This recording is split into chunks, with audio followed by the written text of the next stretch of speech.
people, because you took Black History in school. Did you take that We jump? didn't have Black History.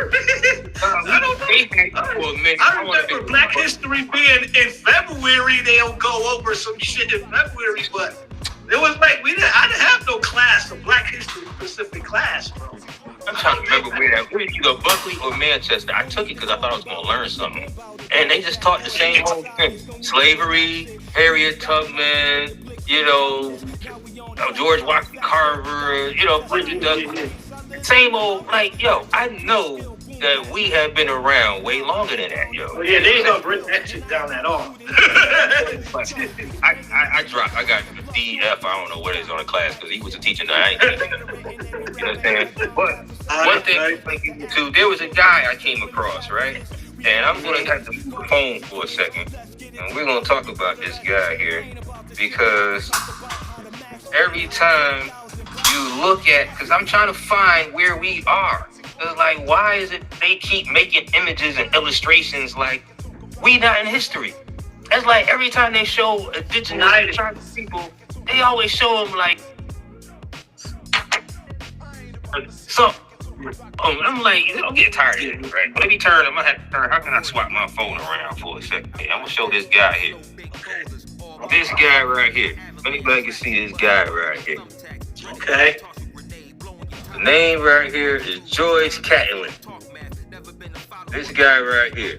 This man is responsible in the early 1800s, or is it late 1800s? Either way, it's enough. All the way up to the 1900s, close to the 21st century. He is responsible for whitewashing all the images of the indigenous people. He is the painter. He is the illustrator. So I'm trying to find a way that I can show images because we're going to learn this as we go. This is like the second time I'm doing the class.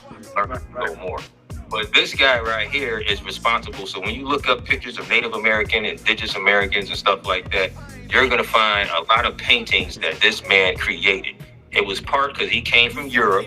He came over here, I don't know, what was it, the 1500s? When did this dude get over here?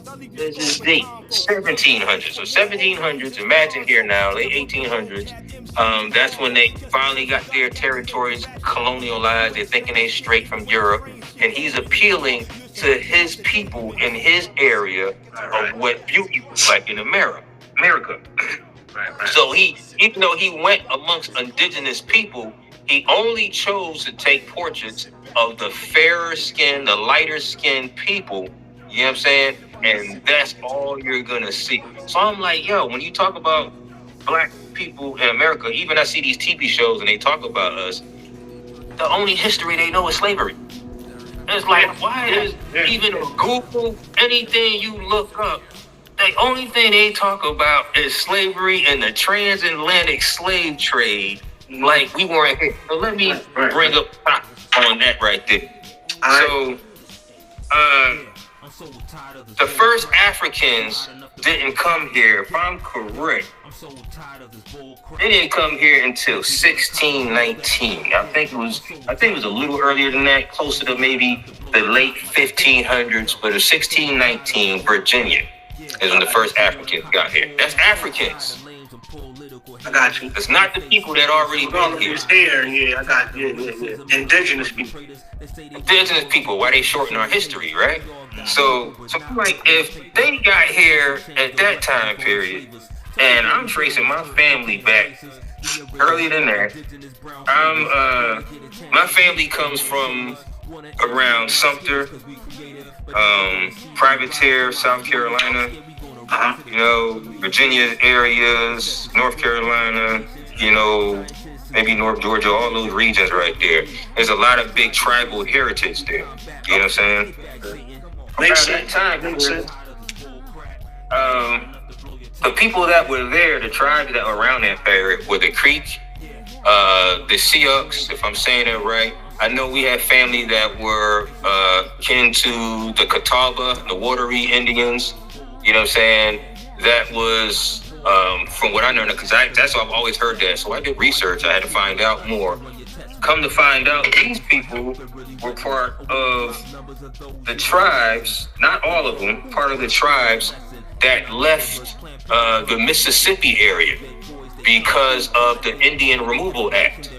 Okay. So the Indian Removal Act, I'm trying to go through my notes. I got too much stuff. I'm mad I'm not prepared like I want to this episode.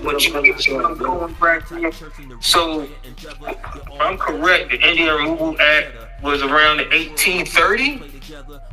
The people who moved there, they trying to see that all the people out there trying to say that blacks are not indigenous, have not been around, right? So the Indian Removal Act, 1830s, the people had to move to Indian territories, or they had to relocate to different. That's the Mississippian culture.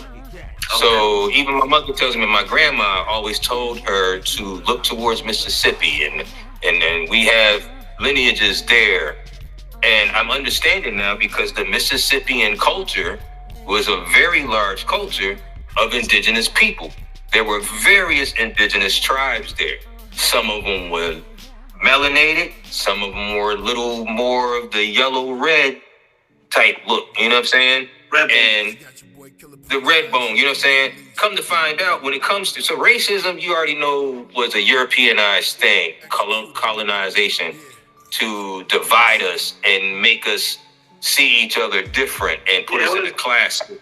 Yeah, there really is no such thing as race. You know what I'm saying? They didn't go by color as race. You know what I mean? And it was more of a social status. However, you know what I'm saying?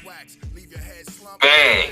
So I come to find out, because that's like, you know, because I'm trying to figure where this race thing fade in, and that's, you know, they brought that over here. But when I study the cultures of the indigenous, they were clans and tribes of people of mixed groups, and it seemed like they just were tribes of people that represented a common way. You get what I'm saying? Where you might be like and you might be lighter, you might be darker, you might be, you get what I'm saying? And come to find out, they were represented by also their skill.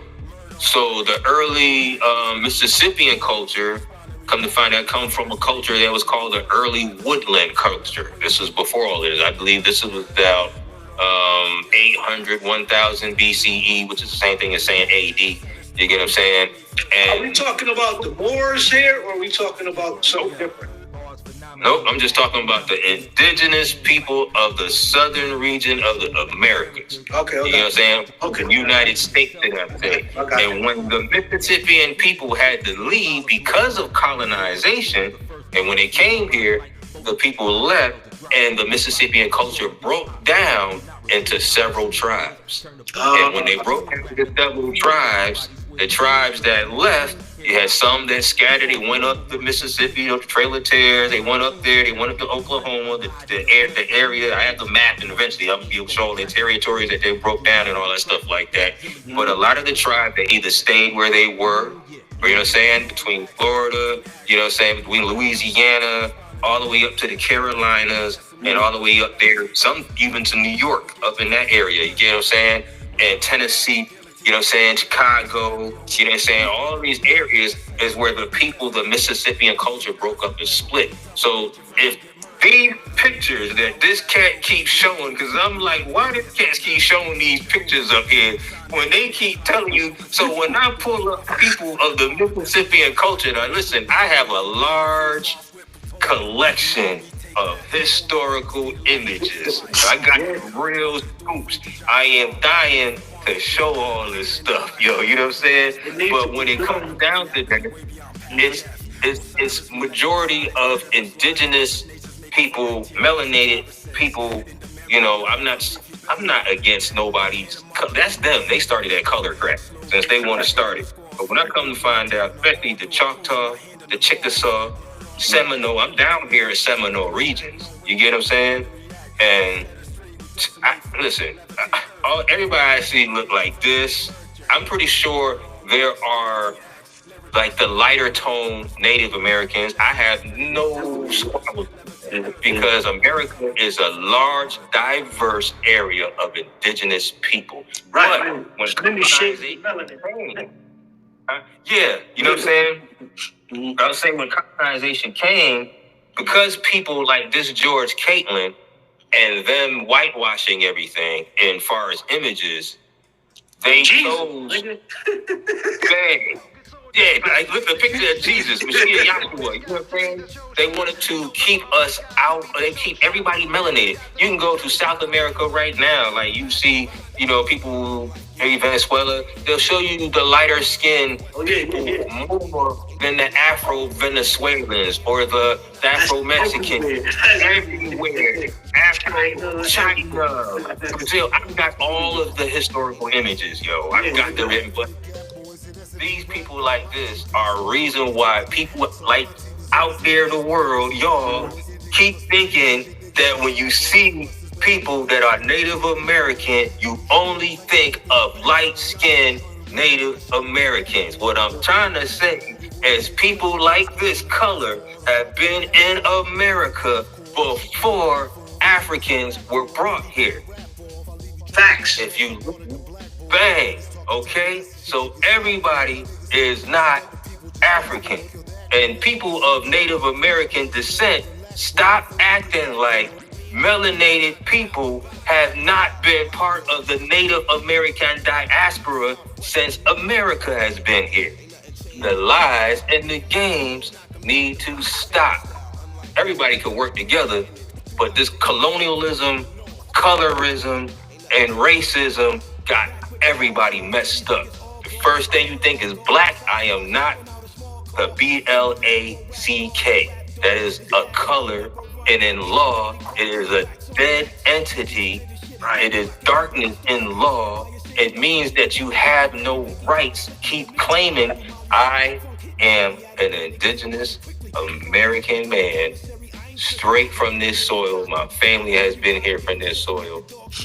That's what I came to say. And there's people like George Caitlin and all his other artists and the writers out there that are trying to portray and write us out of history needs to stop.